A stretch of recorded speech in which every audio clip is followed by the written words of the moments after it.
On this episode of Lapeef, Let's Talk. Do white women act like they belong to white men, like the white men? Yes. Do Asian women act like they belong to Asian men? Yes. Hispanic women act like they belong to Hispanic men? Yes. Do Middle Eastern women act like they belong to Middle Eastern men? Yes. Do black women act like they belong to black men? No.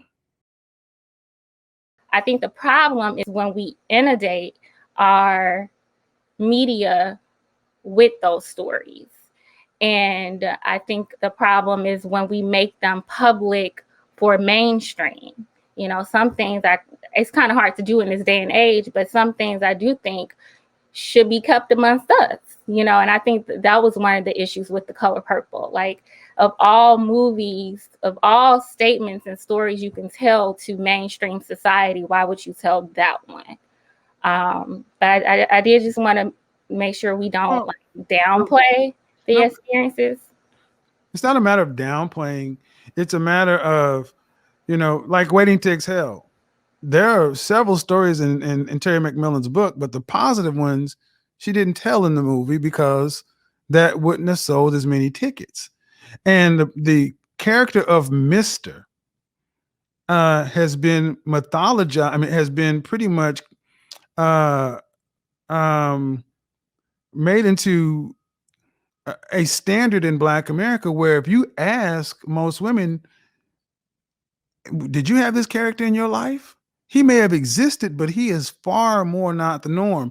And I think it's interesting, even when I talk to women about relationships and why the relationship ends up breaking down, I'm starting to hear many things. Sometimes it's infidelity. Usually the word toxic comes up. But when I hear the word abuse, I don't just accept abuse at face value without asking other questions, because I've seen enough to recognize that abuse can be used as a blanket statement, and it generally affects the man more than the woman. So I asked the question, all right, there's abuse. Were there any police reports filed? And 95% of the time, the answer is no. So at that point, it becomes hearsay. There's nothing that you can actually say and have a conversation that's based upon anything factual. Ask any follow-up questions. Were you physically or verbally, were you not physically abusive? Were you verbally and emotionally abusive? The answer comes back overwhelmingly yes. So if he grabbed you, is that worse than you emotionally or physically, emotionally or verbally assaulting him? Well, in the way we tell the abuse stories, one is more than the other, but anybody will tell you that psychological wounds tend to persist much further than physical wounds. So we're going to say abuse. Only thing I would say is we need to tell a more balanced abuse story. How much abuse men are suffering at the hands of women, psychological, emotional, verbal, but we don't tell those stories. Hey, Kev, can I ask you a question? Sure. Appreciate it, man. So, number one, thank you for turning me on to Minister Jap. That brother is the truth. I can. He kills it. And then second of all, I wanted to bring it back to, you know, talking about the image and everything that you see transpiring in the manosphere. I know you're a big advocate and you out here on these different platforms, lending your voice and your support, so on and so forth. And we talking about the image of Black people and Black men in particular. So you're doing Suit Saturdays, and we see other brothers who are like doing flash mobs now of brothers in suits. What are you seeing, or what hope do you have for the Black man reclaiming his image in the future? Well, I've never experienced like anything this last 6 months. I'll share an experience before I came to New York. I was at the mall Sunday, and I came in at Neiman Marcus and went over to pick something up from the fragrance counter. And this young brother came over and said, "Oh my God, there he is." And they start saying, "Yeah, that's the guy that's on TikTok and da-da-da." I don't even have a TikTok channel. But anyway, 3 young Black men. "Can we take a picture with you, sir?" And this and that. And I'm like, okay, cool. And every time someone asks me, I'm like, yeah, I always say yes.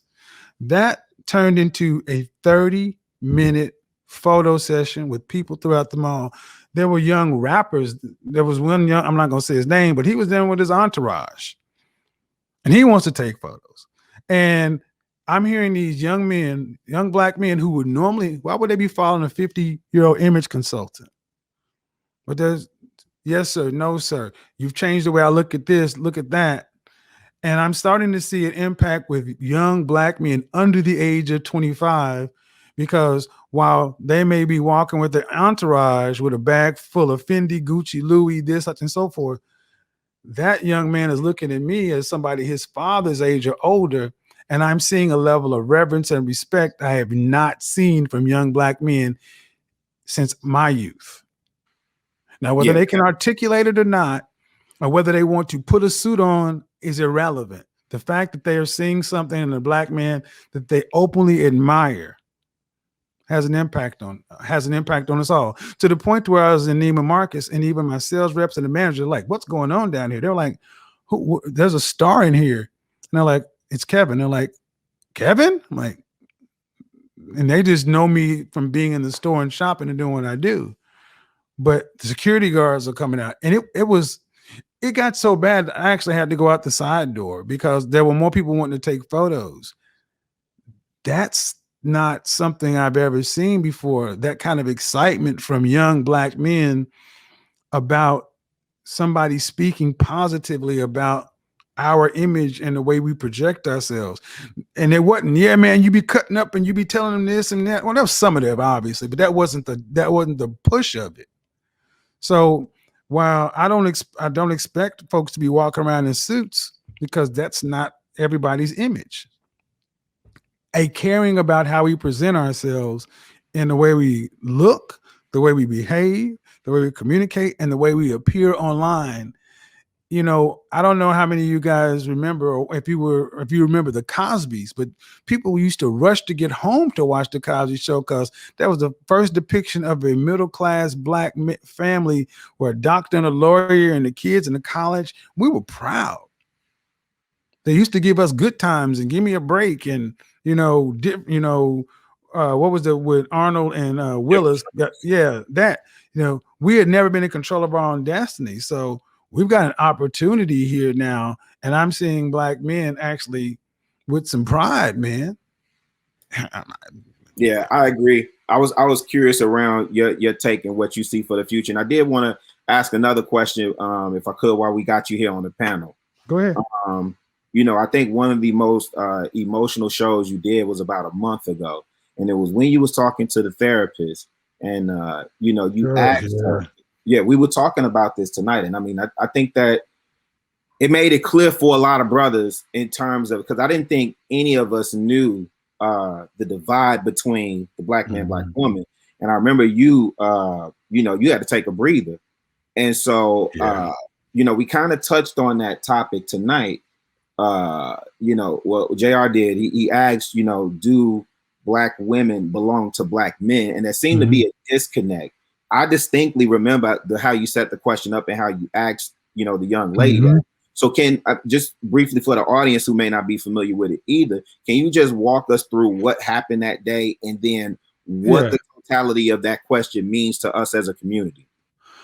So I was talking to a black woman who actually was a therapist, and we were talking, and it all started about, with a woman who was saying that she felt offended when black men asked her to smile. And several of the conversations that happened like that. And she was actually kind of agreeing. She was trying to agree with the men, but she was also trying not to, come down too hard on women.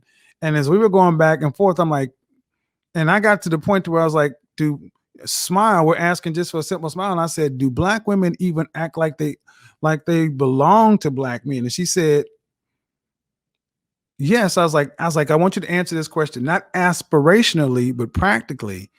And she could not give a direct answer. She is like, well, yeah, I want you to, brothers, I want you to know we love you, we this, we that. And she went into the politicking of it.